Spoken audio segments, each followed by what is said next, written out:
Hi, welcome to MK Easy Learning Maths No Problem channel. Today we are going to solve our grade 8 exercise 6.4 question number 5, 6, 7 and 8. इस video के मैं description box में अपने question number 1, 2, 3, 4, 6.4 के जो है उसका लिंक शेयर कर दूंगी, तो आप लोग वहाँ से इजीली उसको एक्सेस कर सकते हैं। तो चलें, क्वेश्चन स्टार्ट करने से पहले अगर आप लोग न्यू हैं मेरे चैनल पर और अगर आप लोगों ने अभी मेरे चैनल को ज्वाइन किया है तो प्लीज़ मेरे चैनल को सब्सक्राइब करना ना भूलिएगा। मेरी वीडियोज़ को शेयर करें और जो है अगर आपको पसंद आती हैं तो उसे लाइक भी ज़रूर करें। तो चलें क्वेश्चन स्टार्ट करते हैं। Question number 5 is 7a4 plus 84a² plus 252। अब यहाँ पर हमें दोनों नंबर्स को देखना है। हमारे पास यहाँ जो है वेरिएबल्स हैं और हमारे पास जो कोएफिशिएंट्स हैं, क्या उनमें कोई चीज़ कॉमन आउट जो है हम कर सकते हैं। तो यहाँ पर अगर हम देखें तो वेरिएबल में जो है वो हमारे पास यहाँ पर a है, यहाँ पर a है, लेकिन यहाँ पर a नहीं है, ये सिर्फ और सिर्फ कॉन्स्टेंट्स है। तो हम यहाँ से जो है अपना वेरिएबल तो हम कॉमन नहीं ले सकते, ये बात तो हमारी जो है ये डन हो गई। अब दूसरी है, यहाँ पर हमारे पास जो वेरिएबल्स हैं वो हैं जो हमारे पास कोएफिशिएंट्स हैं वो यहाँ पर 7 है, यहाँ 84 है, यहाँ 252 है। तो हमें ये देखना है कि क्या 7 के टेबल में 84 और 252 आता है। तो हम इसको मालूम किस तरह करते हैं ये मैं आपको बताती हूँ। तो अब कोई भी नंबर है, जैसे 49 है, तो हमें मालूम है कि 7 के टेबल में 49 जो है वो 7 पे आता है। लेकिन अब 84 जो हम लोग टेबल्स याद करते हैं वो वहाँ तक 12 तक होते हैं, तो वो हमें जो है वो तो आते हैं। लेकिन अब इस तरह के बड़े नंबर्स आ जाएंगे तो आप किस तरह फाइंड आउट करेंगे। तो उसका ईजी मेथड होता है कि आपको जिस नंबर का भी मालूम करना है कि वो उसकी टेबल में कब आता है, तो आप उसको सिंपल डिवाइड कर दें। तो 84 को मालूम करना है तो 7 से हम इसको ईजिली डिवाइड कर देंगे। तो 7 1 7 हो जाएगा, यहाँ पे 1 रिमेनिंग, यहाँ पे 4 आ गया, तो 7 2 14। तो इसका मतलब है कि 7 के टेबल में 84 12 पे आता है। तो यहाँ से अगर मैं 7 कॉमन निकाल लेती हूँ, अब मैं यहाँ पे इसका वेरिएबल नहीं निकाल सकती, तो यहाँ पर जो है सिर्फ एक वेरिएबल बच जाएगा। अब 7 के टेबल में 84 12 पे आता है, तो वो मैंने यहाँ लिख लिया, a² एज इट इज़ आ गया। अब मुझे ये नहीं मालूम कि 252 कब आता है। तो चलें अब 252 को मालूम करते हैं। तो 252 का मालूम करने का भी वही मेथड है कि सिंपली मैं उसको 7 से डिवाइड कर दूँगी। तो फिर देखते हैं कि वो आता है कि नहीं। अब 7 के टेबल में 25 तो नहीं आता, लेकिन 21 आता है 3 पे, तो उससे करते हैं। और 7 के टेबल में 24 आता है 6 पे। तो ये देखिए इजीली हम लोगों ने मालूम कर लिया कि हम जब कभी भी कॉमन फैक्टर्स आप लोगों ने निकालने होंगे तो आप ये वाला मेथड यूज़ करके इजीली निकाल सकते हैं। तो 7 के टेबल में 252 आएगा 36 पे। तो इस तरीके से हमने मालूम कर लिया है। और अब यहाँ पर देखते हैं अब फर्दर क्या कर सकते हैं। क्योंकि हमें यहाँ पर मालूम करना है, अपने इसको फैक्टराइज करना है, तो फैक्टराइज करने के लिए हमें ये देखना पड़ता है कि यहाँ पर इसके और इन दोनों के आपस में कोई पेयर बन रहे हैं या नहीं बन रहे, क्योंकि ये हम लोग फार्मूले के मुताबिक जो है इसको सॉल्व कर रहे हैं। फार्मूला है हमारा a² + 2b + b²। सो अब हमने अब उसको अपने माइंड में रखना है। अभी यहाँ तक जो है ये हमने कर लिया। जब कभी भी आपको फैक्टराइज करने के लिए क्वेश्चंस मिलेंगे तो आप लोगों ने ये चीज़ का ज़रूर जो है वो नोटिस रखना है या उसको नोटिस करना है कि या सबसे पहले यहाँ पे देखें कोई कॉमन फैक्टर निकलता है तो वो निकाल दीजिए। ये कॉमन अब इन तमाम टर्म्स के लिए है, और उसके बाद जो है फिर आप उसको अकॉर्डिंग टू फार्मूला सॉल्व करेंगे। तो चलें इसको फर्दर सॉल्व करते हैं। फर्दर सॉल्व करने के लिए अब यहाँ पर देखें तो a4 है अकॉर्डिंग टू फार्मूला। अब मैं यहाँ लिख देती हूँ,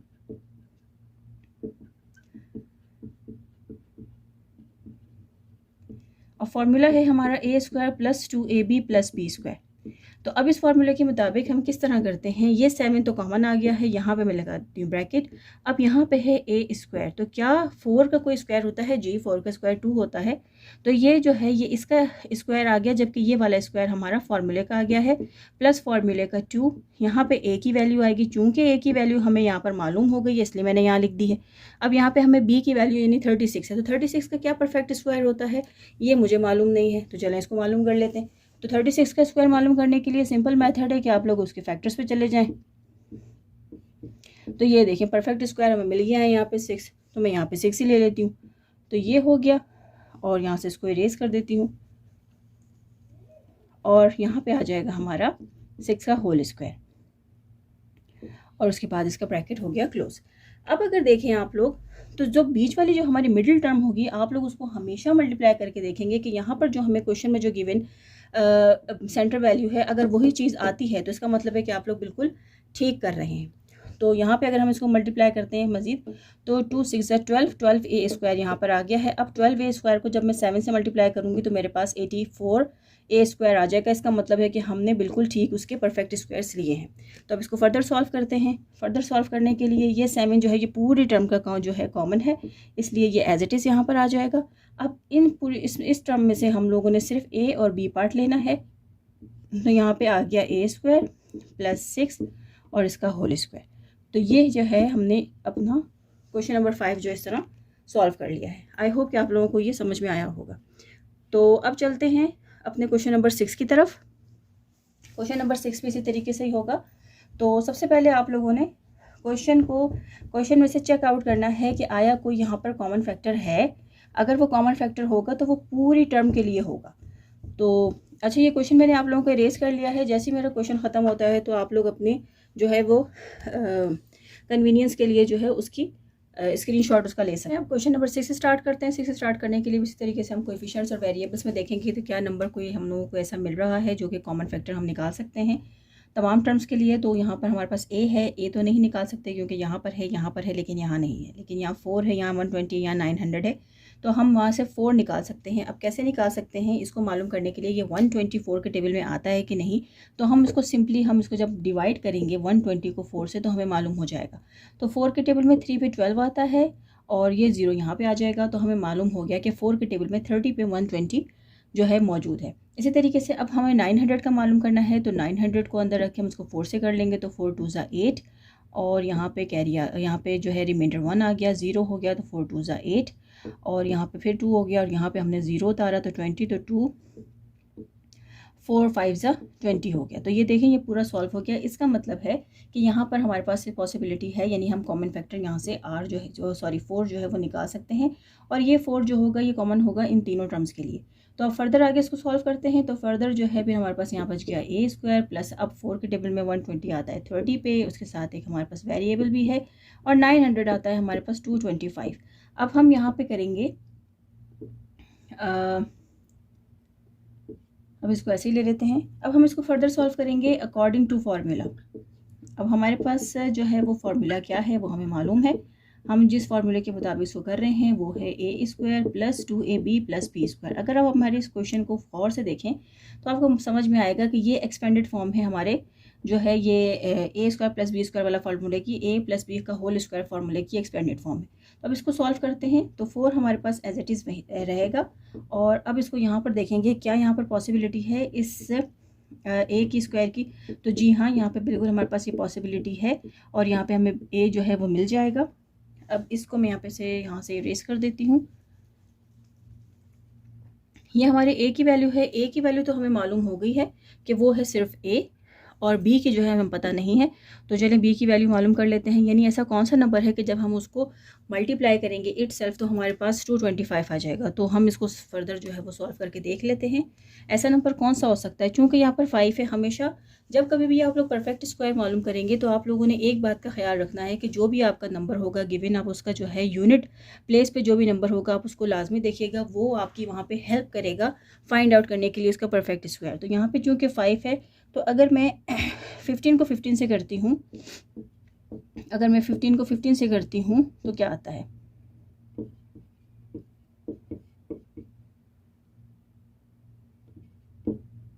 ये देखें जी 225 का परफेक्ट स्क्वायर है 15। तो यहाँ मुझे मिल गया है ये और यहाँ पे मैंने इसकी बी की वैल्यू भी डाल दी है। तो 15 जो है वो एक परफेक्ट स्क्वायर है। अब हम इसको क्या करेंगे, हम सबसे पहले ये देखेंगे इनको आपस में मल्टीप्लाई करने के बाद कि क्या हमारी मिडिल वैल्यू बिल्कुल ठीक आ रही है कि नहीं। तो 2 15 से 30 होता है और ए का ए यहाँ पर आ गया है। जब इसको फर्दर सॉल्व करेंगे 4 से मल्टीप्लाई करेंगे 30 ए को तो 120 ए आ जाएगा। इसका मतलब है कि हमने बिल्कुल अपने सही जो है वो स्क्वायर्स लिए हैं। तो इसको फर्दर किस तरीके से सॉल्व करेंगे, 4 आ गया है कॉमन फैक्टर में, हमें सिर्फ ए और बी चाहिए क्योंकि हमें इसकी एक्सपेंडेड फॉर्म को क्लोज फॉर्म में करना है। तो ए प्लस 15 और यहाँ पे इस ब्रैकेट की ज़रूरत नहीं है अब, तो ये स्क्वायर, तो 4 इसका जो है वो कॉमन फैक्टर आ गया। तो इस तरीके से हमारा क्वेश्चन नंबर 6 जो है वो सॉल्व हो गया। तो चलें हम अपने क्वेश्चन नंबर नेक्स्ट क्वेश्चन है हमारा क्वेश्चन नंबर 7 की तरफ चलते हैं। क्वेश्चन नंबर 7 जो है उसके अंदर भी हमने क्या करना होगा, तो चले देखते हैं। क्वेश्चन नंबर 7 है, मैं यहाँ पे क्वेश्चन उतार लेती हूँ अपना, x square minus 34x and plus 289। अब ये हमारा क्वेश्चन है। तो अब इसमें भी हमने देखना है कि क्या हमारे पास कोई ऐसा कॉमन फैक्टर निकलता है। तो यहाँ पर ऐसा कॉमन फैक्टर हमारे पास कोई भी नहीं है, क्योंकि यहाँ पे वेरिएबल है, यहाँ पर नहीं है। और नंबर्स यहाँ पे कौन से हमारे पास जो है वो कोएफिशिएंट नहीं है, जबकि यहाँ पर भी कोएफिशिएंट है और ये कांस्टेंट है, तो हम नहीं निकाल सकते। तो इस वजह से कॉमन फैक्टर इस क्वेश्चन में नहीं निकल रहा। तो ये कंपलसरी नहीं है कि हर क्वेश्चन में ही निकलेगा। आपने जब कभी भी क्वेश्चन लिखेंगे या करेंगे सॉल्व, तो आप लोगों ने ये तमाम स्टेप्स को याद रखना है। आप लोग इसमें से किसी भी स्टेप को जो है वो नेगलेक्ट नहीं करेंगे। तो अब इसकी जो है यहाँ पर सिंपल हम लोग अपने अकॉर्डिंग टू फार्मूला कर लेते हैं। तो मैं लिख देती हूँ।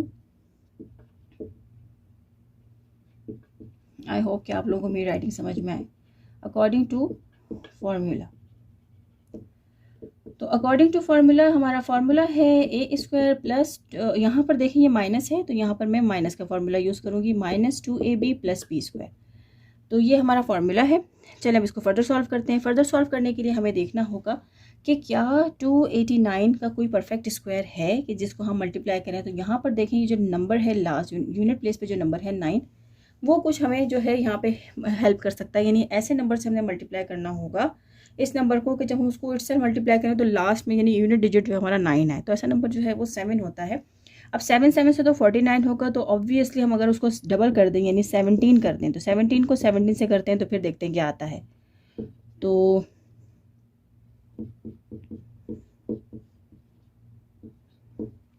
ये देखें जी, ये थोड़ा सा जो है आप लोगों ने अपने माइंड को यूज़ करना है और आप लोगों के पास जो है वो क्वेश्चन इजीली यहाँ पर सॉल्व हो जाएगा। तो 289 जो है वो परफेक्ट स्क्वायर है, 17 उसका परफेक्ट स्क्वायर। तो चलिए इसको फर्दर सॉल्व करते हैं। अब हमें मालूम हो गया है कि ये क्या है। तो फिर यहाँ पर अब x का जो है वो होल स्क्वायर माइनस और 2 फार्मूले का, x की जगह x की वैल्यू, b की जगह जो है वो हमने 17 मालूम कर ली है और यहाँ पर 17 का है स्क्वायर। तो ये देखें ये हो गया है। मालूम हमने करना है सिर्फ ये दोनों वैल्यूज़ हैं। तो जो कि माइनस का फार्मूला है तो एक्स स्क्वायर माइनस और 17 का, यहाँ पर स्क्वायर नहीं लगाते, होल स्क्वायर लगा देंगे। तो ये जो है हमारे इस फार्मूले की क्लोज फॉर्म आ गई है और यही इसका आंसर है। तो आई होप कि आप लोगों को ये क्वेश्चन समझ में आया होगा और आप लोगों को इन नंबर्स का जो है परफेक्ट स्क्वायर्स को भी जो है फाइंड आउट करना थोड़ा आसान हो गया होगा। आप तो आप लोग जितनी प्रैक्टिस करेंगे उतना आप लोगों के लिए ये ईजी होता जाएगा। तो अब अगले लास्ट क्वेश्चन की तरफ चलते हैं। लास्ट क्वेश्चन है क्वेश्चन नंबर 8। तो क्वेश्चन नंबर 8 जो है उसको मैं सॉल्व कर देती हूँ। क्वेश्चन नंबर 8 को पहले उतारती हूँ। क्वेश्चन नंबर 8 है 49x square minus 84x plus 36। हमेशा नंबर्स को देखा करें तो नंबर्स आपको खुद जो है वो बताते हैं कि भाई हमारा कोई जो है परफेक्ट स्क्वायर मौजूद है। यस, तो 49 का हमें आपको मालूम है कि 7 होता है और 36 का आपको मालूम होता है कि 6 है। तो यहाँ पर तो बहुत ही आसान हो गया है आपके लिए। तो वो भी आप अगर पिछले क्वेश्चंस भी अगर आप लोग करते रहेंगे तो इंशाल्लाह वो भी आप लोगों के लिए बहुत ईजी हो जाएगा।